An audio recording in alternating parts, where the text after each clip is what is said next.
So in the previous video, we have learned what sound is. That is, sound is a form of energy which enables us to hear. Now in this video, we're going to learn how sound is produced. So to explain the concept, let me take an example. This over here is a picture of a guitar. Now when you pluck a string over here, a sound is produced. So what is happening, guys? See, when you pluck a string, the string starts to move to and fro rapidly. It starts moving like this. So whenever an object moves to and fro, that is forward and backward, rapidly, very fast, it is known as a vibration. I repeat, what is a vibration? When an object moves to and fro, that is forward, backward, rapidly, it is known as a vibration. So when you're plucking a string, it begins to vibrate. Whenever an object vibrates, a sound is produced. Is it clear? So how is sound produced? Whenever an object vibrates, a sound is produced. Now can we hear all the sounds? No. We'll learn later on which are the sounds we can hear. But in general, whenever an object is vibrating, that is moving to and fro, a sound is produced. So I hope the concept is clear. Let's read about it. When an object moves backwards and forwards, that is to and fro rapidly, we say the object vibrates or that the object is vibrating. Sound is produced when an object vibrates, that is moves to and fro rapidly.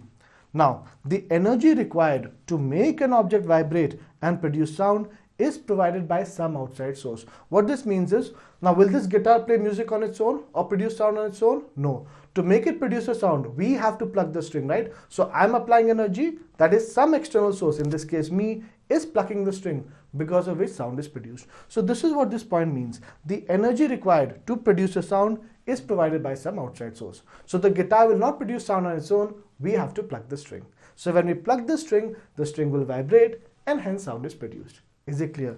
So I hope the concept is clear. Let me take more examples. When you ring the bell of your bicycle, a sound is produced. What is happening? This bicycle bell is actually vibrating. So next time when you ring a bell, what you do is place your hand over the bell. You'll actually feel the vibration. And once it stops vibrating, the sound will not come. Similarly, when a bell rings, what is happening, guys? This hammer over here, when it strikes the brass or iron plate over here, this entire thing starts vibrating, because of which sound is produced. Similarly, in an electric bell, as we have learned earlier, when the hammer strikes the gong starts to vibrate, because of which sound is produced. So whenever an object vibrates, a sound is produced. So see, when the bicycle bell vibrates, it produces sound, and when the bicycle bell stops vibrating, the sound also stops coming from it. In general, we can say a body must vibrate to produce sound. So remember, guys, for any object to produce sound, it has to vibrate. The sound of a school bell is produced by the vibrations of iron or brass plate when it is hit by a hammer. Is it clear? So I hope these points are clear. Let's go ahead.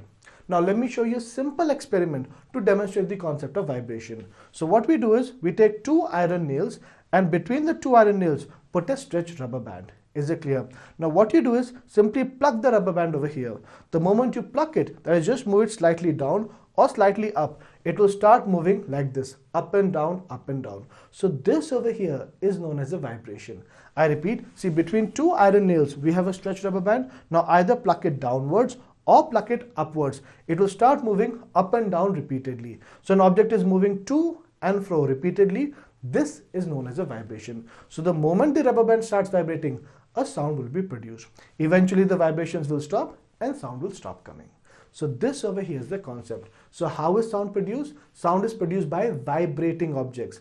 And what is a vibration? When an object moves to and fro rapidly, it is known as a vibration. So this over here is the concept of how sound is produced. So remember, guys, as long as an object is vibrating, sound will come. The moment it stops vibrating, no sound will come. So I hope this point is clear.